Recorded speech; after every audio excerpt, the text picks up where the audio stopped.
All right, Joseph. Hey, This is about the family tree and okay, how far we can go back. Well, technically, I'm only supposed to go back 3 generations, but we can go back however far we want to. okay. That's what this whole interview is about. But before we get into it, first, would you say your name and then spell it, and then a little bit about yourself? Yep. Joseph Nito, Joseph Nieto. And, born and raised in Chickasha, Oklahoma. Um, on my mom's side of the family, the Turner family, um, my mom has looked back at our genealogy when she was younger. But when she was looking back at it, she was using just historical records that we had in our family, like photographs of tombstones, personal recounts from people that we knew. And then for myself, just kind of like looking back and just tracking about our family and just seeing like what kind of lined up with what I knew, and then finding things online that I didn't know about, like military service for some of our grandfathers, and learning about their lives, which I really didn't know anything about until recently. What sparked your interest? Um, I think just seeing how when the families in the past, like my grandfather's and great grandfather's family, had larger families, and seeing how in a small town, it's like you're related to a lot of people that sometimes you don't know exactly how you're related. So you have to go and look at a family tree just to kind of figure out, uh, who's who and how are you related. And that's interesting to see, all these people have their own lives, and being able to piece all that together and just start to seeing a larger picture come together. So for me, I think it's just having a better understanding of, not just some name on a stone with some dates on it, like this person lived their whole life and had, a lot of things going on, and just had their own life going just like me.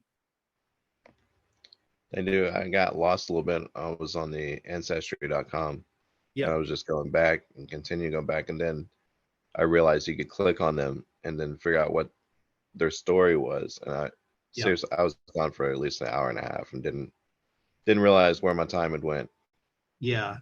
Yeah. Same with me. I've kind of, um, at the beginning, I was starting almost at the end. I was just trying to see like how far could I keep going and have some sort of historical record.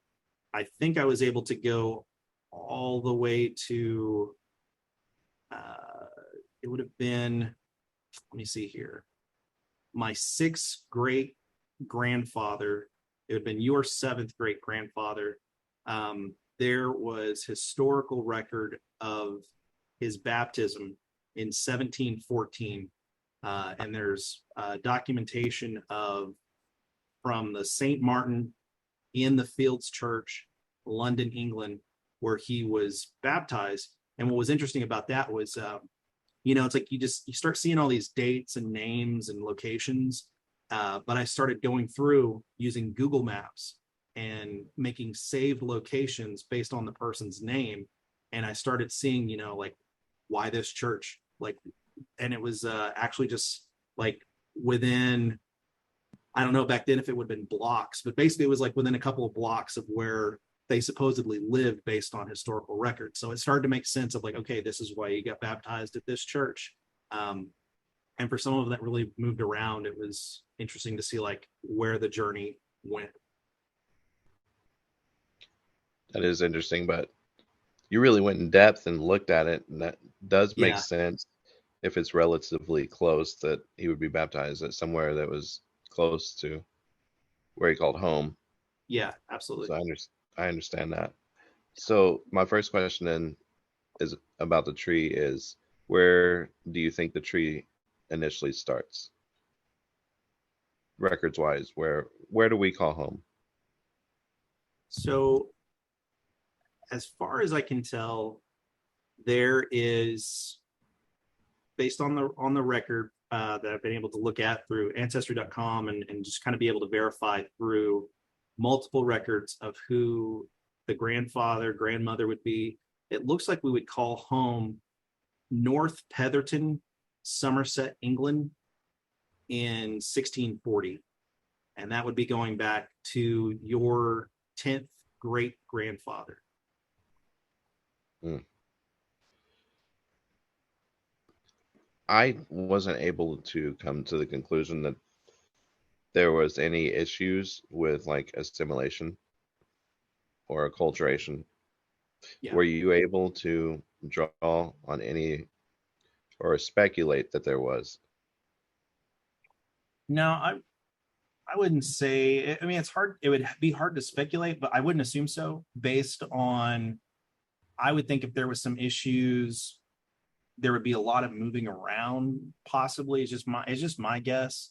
Um, and when I noticed that when the Turners came to America, um, they stayed in roughly the same spots. I think Georgia was the state that or Virginia was the first place that we stayed, and then to Georgia, and then at some point to Texas, and then Oklahoma. So there really wasn't a lot of jumping around. Lucky on their part then. Yeah. They were living right, I guess. Yeah. So it's kind of difficult to understand further back.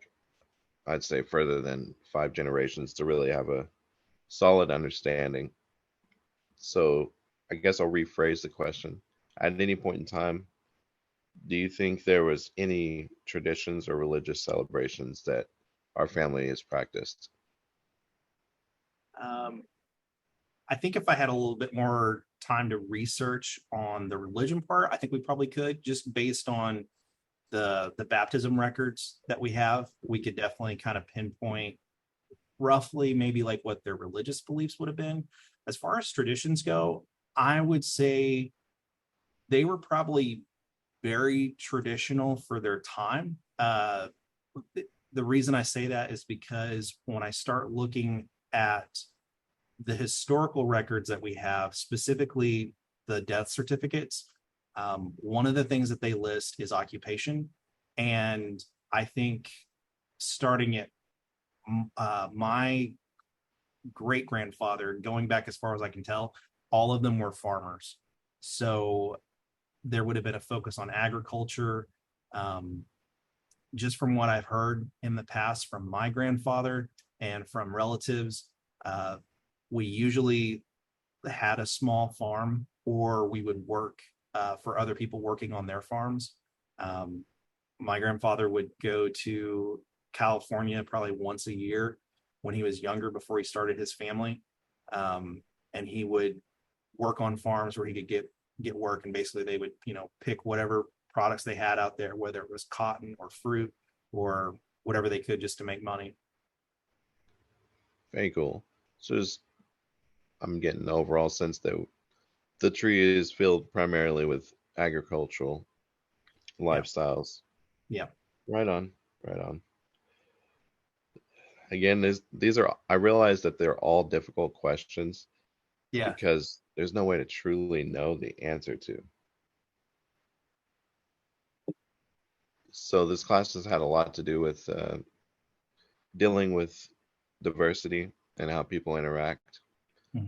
So I'm just curious, is there any recollection of anybody in the family tree that had trouble with dealing with that within our tree?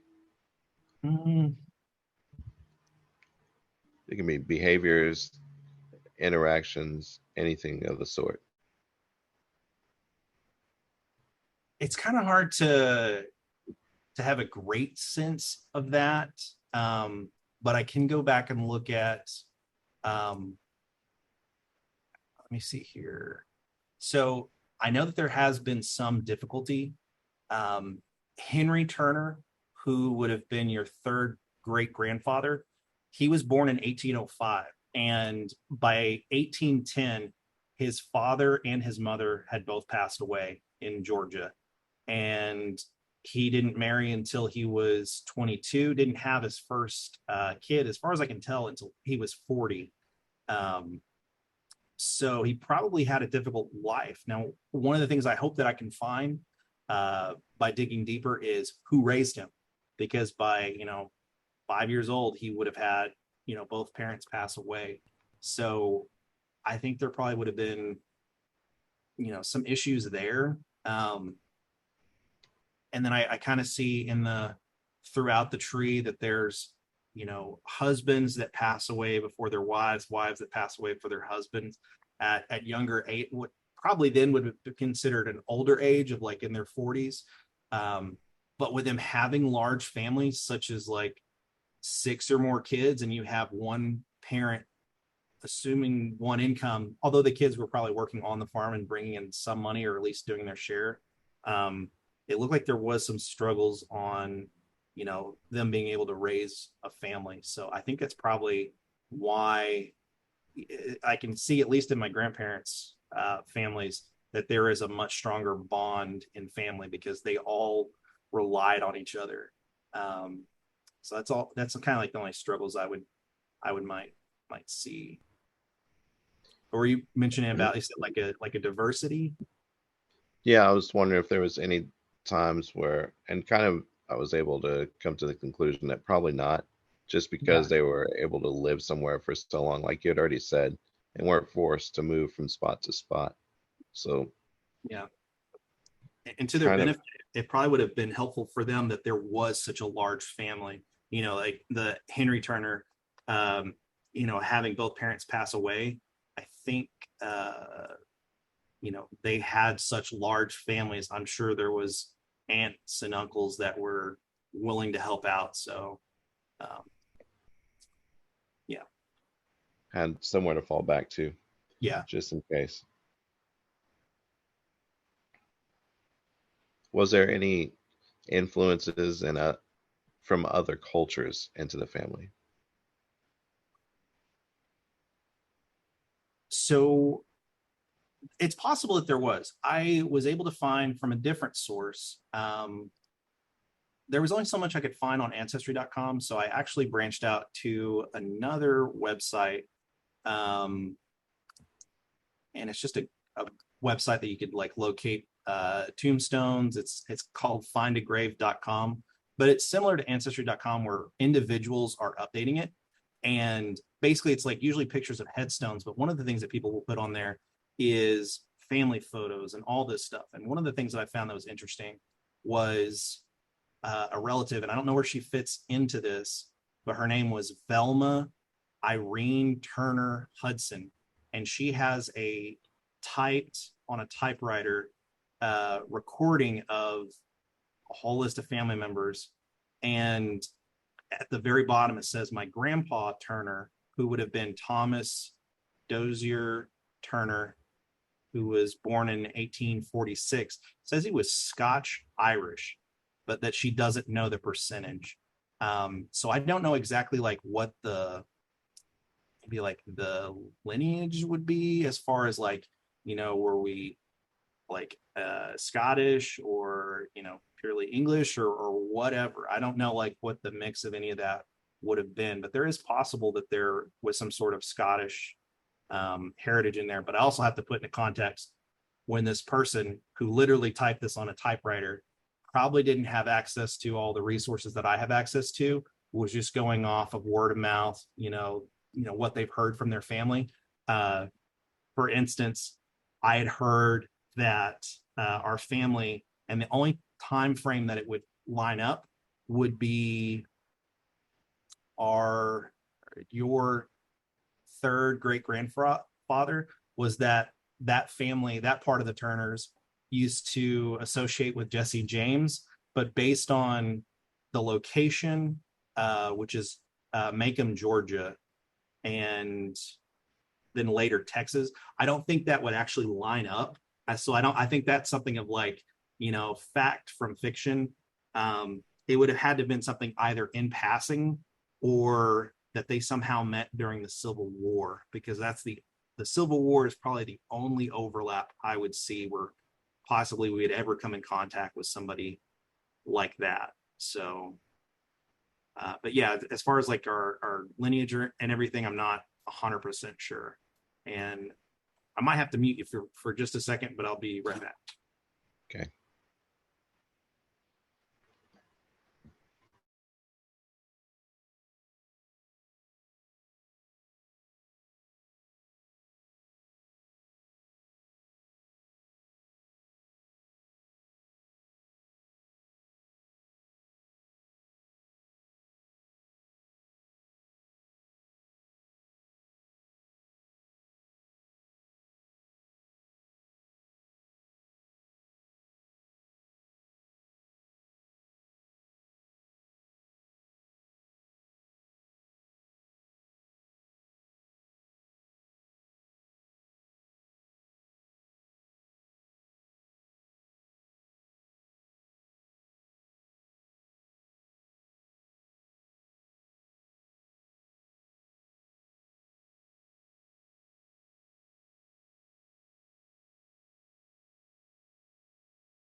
Okay, I'm back. Sorry about that. We had I've got students that will come in and out, but we're good. You're all good. So we were talking about Jesse James and how that it was Oh, mostly, let me make sure. Oh, are you able to hear me? yeah, Okay, okay. Thought I saw you talking there and I couldn't hear anything. Okay, we're good. I was gonna say, am I muted? No. Jesse James. So Yeah. it's probably not true. Based on the what I can find right now, I don't think that's likely because he was from the Missouri region and was kind of like robbing banks and everything. And I believe kind of in that region, and like all the places I could find that celebrated him, none of them lined up with the uh, Georgia, Texas area, unless it was extended family. I don't. It wasn't uh, a great grandfather.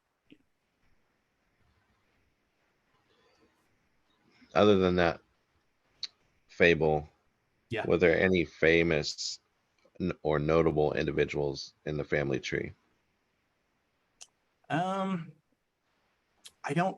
I don't think so. Like, I don't think we had anybody that ever like ran for office or like had any major military service. I think it was, we had relatives that were in the Civil War. We had a relative that was in the Revolutionary War. Trying to go back and see. I have I think it might have been Henry. One of them was documented as a drummer in the Revolutionary War. They probably would have been young. So nothing notable, but they kind of contributed to everyday life like they would have at the time that other people would have, like serving in war and whatnot, but nothing really notable. Okay. Throughout your time of looking the on ancestry.com and other sites, Mhm. have you seen any other interesting stories other than like the Jesse James situation? No, I haven't yet, but I would like to go back and look at some of them, because for most of them they're very traditional. Um, our relative, I think it was John Turner the Third. Let me go back and look at this. So John Turner the Third would have been your sixth great grandfather, and there's there's not documentation as far as like a birth certificate or a baptism that I can find of him having his first son, who would have been Thomas Turner the Fourth. Uh, but it shows that based on the time frame that I'm seeing online, that he would have had his son first before he was married, and that's like something kind of out of the norm for what I've been finding. Usually it's married and then kids, so that was kind of interesting. And then there was another relative that we had where he was married for he was married and then 5 years later remarried, but um, there's nothing I can find on like what happened to his first wife when how did she pass away, did they have kids, just trying to find out that stuff, and just learn more about those stories. And that was Isham Turner. So that is the Isham Turner's your fifth great grandfather, and he's the grandfather that would have been the firstborn in America. So he was born in Virginia in Halifax County. Halifax County in Virginia. Mm-hmm. And forgive me for not hearing. What year was that? If he was the Uh, first for Isham? so he would have been born in 1767 in Halifax, and some of the stuff, when you start getting in that kind of that time period, um, these towns either weren't incorporated yet, or I did find one of our relatives that lived in a town that I was able to find, um, through historical records on Wikipedia, that the town that they were in is no longer incorporated. So I would assume that if you drove there today, it would kind of just be like a ghost town. It might be like a neighborhood of houses on the outside of a city limits or something like that. Um, so yeah, it would be interesting to go back and like physically recount these locations, but some of them just do have general areas of like Halifax County or Marion County in Georgia. I wonder how Isham got his name, because I had a question I was going to ask if there was any patterns or similarities in the names of the people in the family tree. And I Yeah. was starting to notice some. But then there's Isham, and that's completely Yeah. out of the way it was going. So I think Isham is, I believe for him, I'd have to go back and look. I know as far as we can go back, there's the first that I could find is William John Turner. And then it goes John Turner, Thomas Turner, and then Thomas, and then John, and then Isham out of nowhere. But I believe there was one source. I'd have to go back and verify for Isham.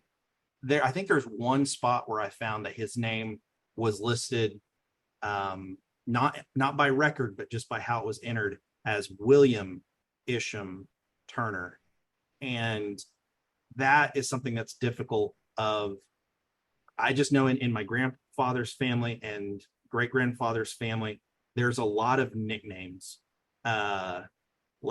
Thomas Dozier, he was born, I guess, as part of as triplets, and I'd have to go back to see if the other triplets survived, but they he would be known as triplet. Um, so there's a lot of nicknames in the family. So maybe Isham was just a middle name that just kind of that's what everybody called him. I'm not sure, but yeah, That's I mean, I think that's safe to assume. I obviously it's purely speculation, but yeah, anybody I've met that has the first name William has always gone by their middle name. oh yeah, I don't know why that is, but it's just something that's continued to be true. yeah.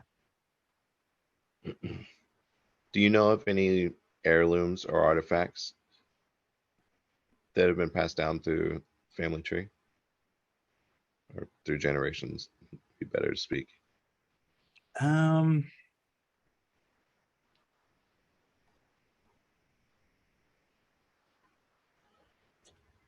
not not that I'm aware of. This would actually be you'd probably get a more accurate answer at our family reunion, because if I had to guess, I would say it's probably yes.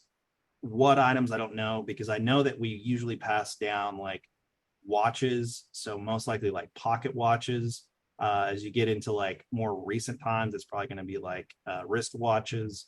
Um, but it'd be interesting to see kind of like what they have, because also too with with their backgrounds in service and with just being farmers, I know that my grandpa would collect rifles or shotguns, and some of those would be older, and I know that he had a shotgun from when he was a young man, and you can tell like this was probably one of the first like kind of pump shotguns, because it was very basic. And I think by the time that he had showed it to me, it didn't really even work anymore. Or probably if you shot it, it was going to break by the time you used it, just because it was really old, and it wasn't maintenance throughout the years. It was something that he held on to.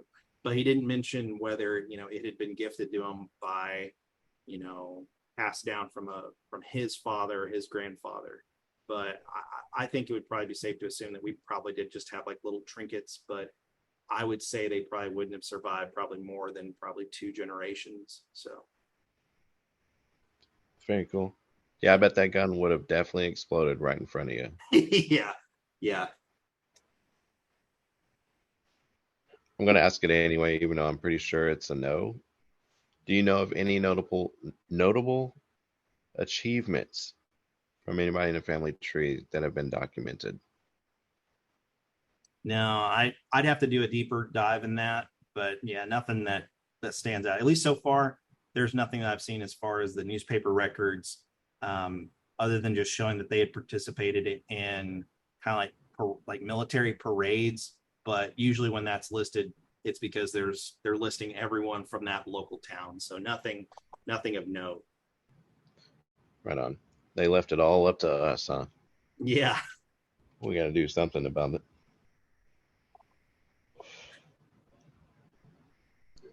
I'm hoping you have an answer for this one.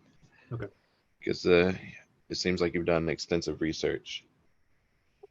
Are there any family mysteries, any unknowns that have not been uncovered?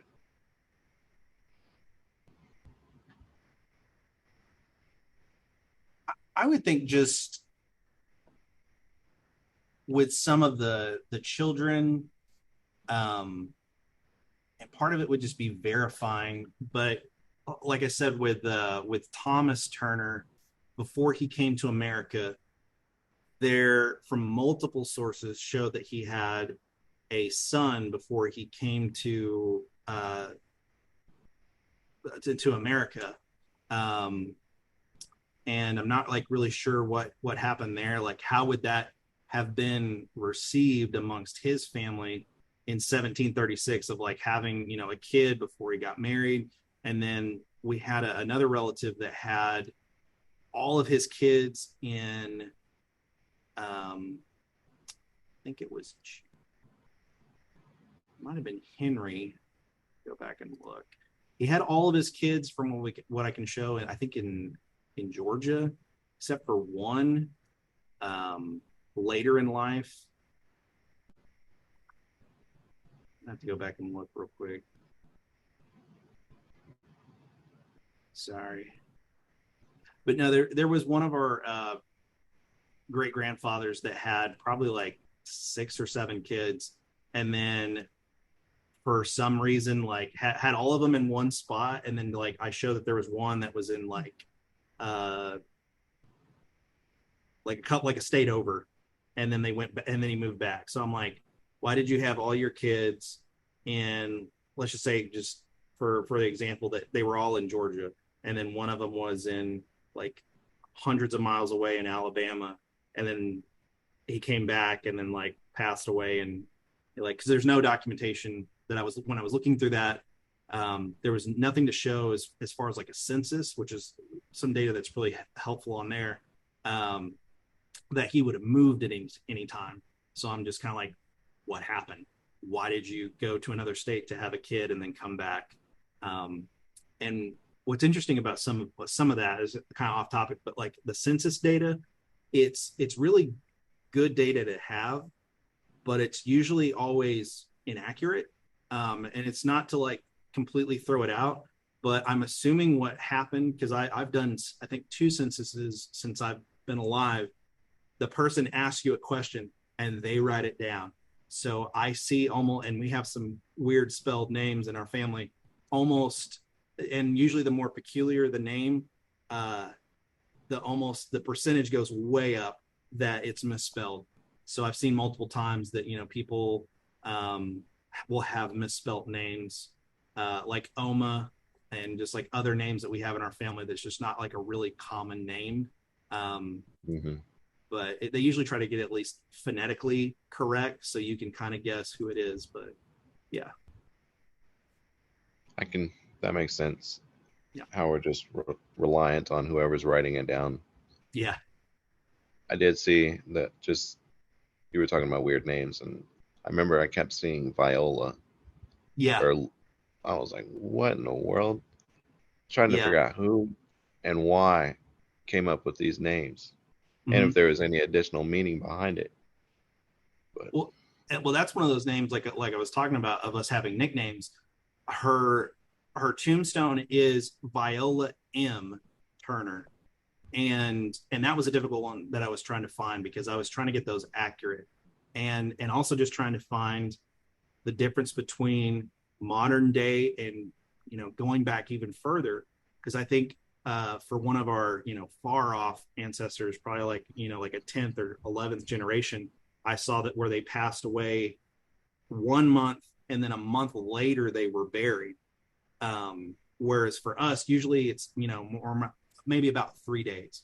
So that's what kind of makes me nervous about some of the modern stuff and why I want to see the headstones, is because if it says the 15th, if the dates are the 15th and the 18th, it's okay. Did they pass away on the 15th and get buried on the 18th, or did they truly pass away on the 18th? So like trying to figure out like where those discrepancies and human errors might be in like recording that information.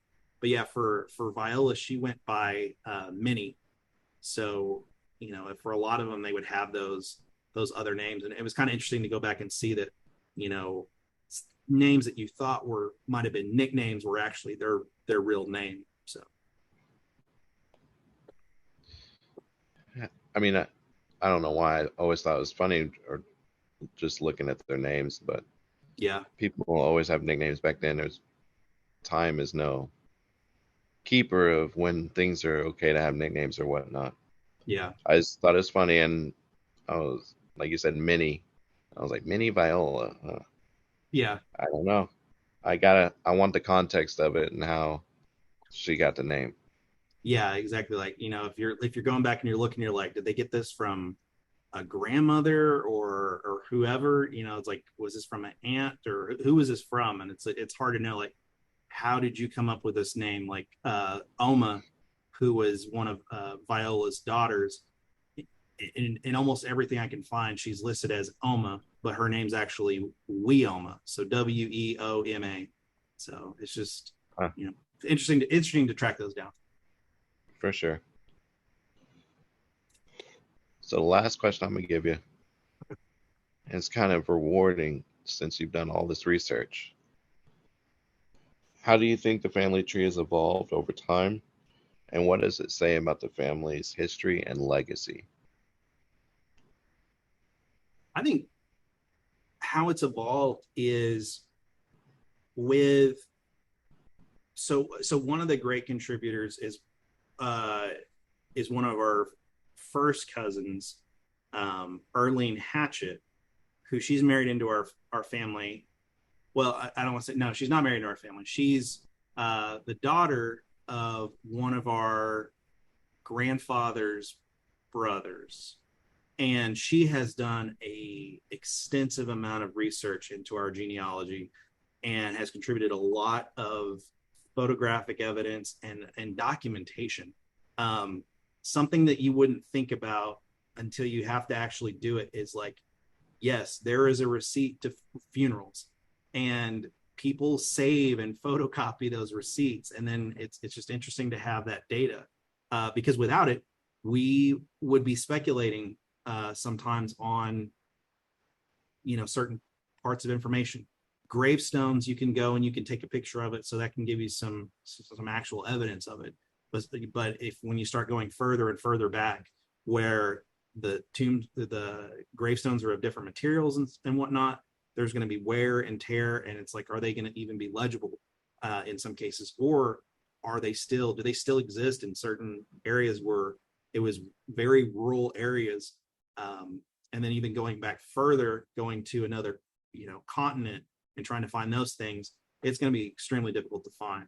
But seeing how it's evolved from just tracking that stuff down, of like calling on a landline to a cousin, hey, do you have a picture of this, and I heard you had this document or this journal, can I take a look at that? It's interesting how it's evolved from things that we had to track person to person, and we only had a physical picture of. Now there's digital copies, and now I can call someone in another country and get some information. I think for one of our relatives, they had a wedding uh, receipt, basically, uh, back in England, and the only receipt I could get was like the modern day receipt, and it may be something that's so worn that maybe they don't have a copy of it. But basically, it was a receipt saying that yes, this item does exist, but no, I can't let you see it, basically. Um, so it's interesting that you have that. And some of it is like when they do photocopy it, it's extremely difficult to read. So you kind of just have to take somebody's word of like, okay, that's what it says. But I think it's interesting when you start expanding out.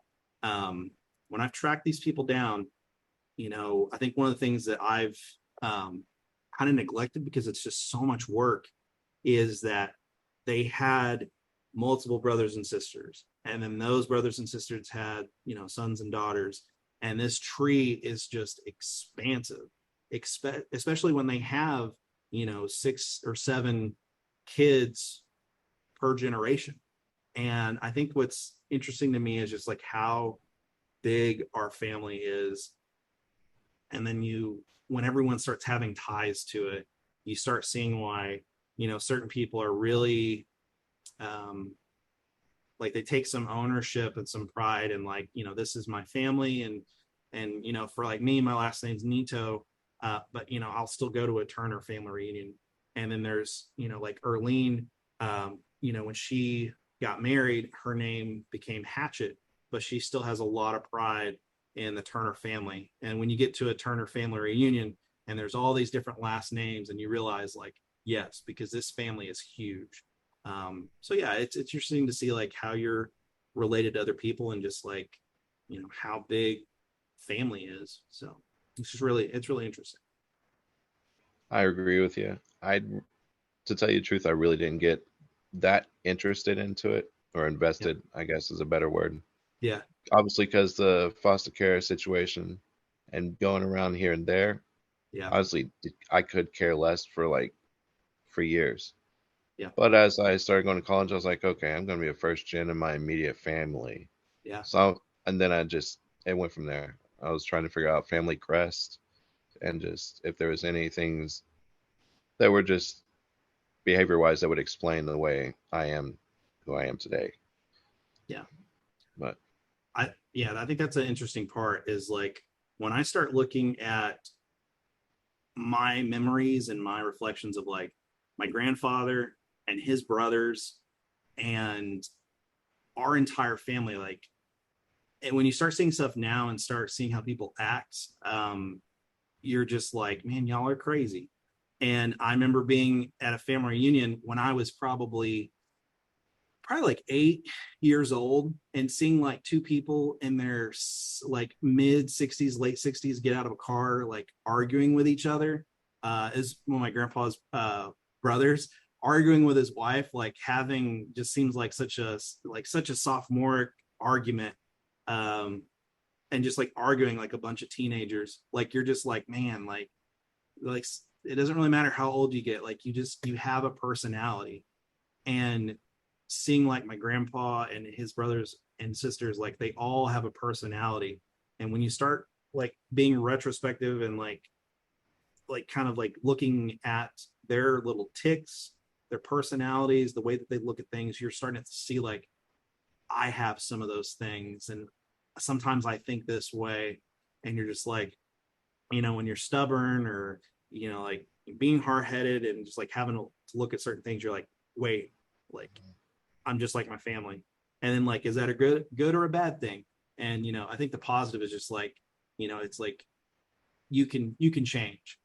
And it's like, for me, it's like, there's some things I want to be stubborn about. I want to be stubborn about being a hard worker, but I don't want to be stubborn when it comes to, if I have a disagreement with somebody, it's just like, that's dumb. Like throw that crap away. Cause I've seen too many of our family members, like get to the end of their life and they're just like, man, I wish I could, forgive all that stuff and let it go. And it's just like, don't live your whole life being that way. So I think that was kind of my takeaway, is just like learning how much you're like your family, but there's all this change, throughout the years too. So like there's hope. and it's slightly concerning because the way you're talking is some of my behaviors as well. I don't do Yeah. well. I do not do well when I think something is not logical and they're just going down a bad path. And Yeah. I think there's I, something really, really to it. I mean, if, I've heard people like, they'll get like transplants or something like that. And it's like they'll take on that other person's like little ticks, it's just like now all of a sudden, like they want to go skydiving or, skiing or something like that. I think there's really something that kind of gets passed down. And, it's, I think it becomes part of the culture too. It's like when you're surrounded by the same people, you're eating the same food, you're consuming the same entertainment, and you start having the same views. It's like, I feel like after a while, you just get like these ticks that are so like hard to discern that like it just becomes a part of yourself. Like the way, I don't know, the way you put on your socks and shoes is like, that could be the same way that your grandpa did it or something like that. It's just like those little things that you don't even know that you do, that's just so ingrained from family. we could talk all day about this. Yeah.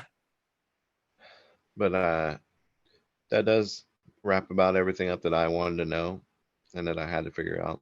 Okay. If I have any other questions, I'll shoot you a message. Okay. That works for you. Yeah, that works with me. I would say, you still have access to that. We'll probably keep Yep. this going for like a couple more months and then just like maybe cut it off at some point and then just like get back into it as people have questions and like kind of re-up month to month. Because there's a lot to dig into. And you can probably find anything that you need in this ancestry stuff for your report, but there's all sorts of stuff. So feel free to look at all the pictures and stuff and just grab whatever you need. I appreciate it. I was going Hey. to because I need some images, Yeah. and I was happy that there was some submitted on there. So it Yeah. looks like it's all gonna work out. Cool. All right, Joseph. I hope you have a great rest of your day, All right. You and too. I It's good talking appreciate to you you. talking to me. Likewise. All right. Bye. Talk to you later. See ya.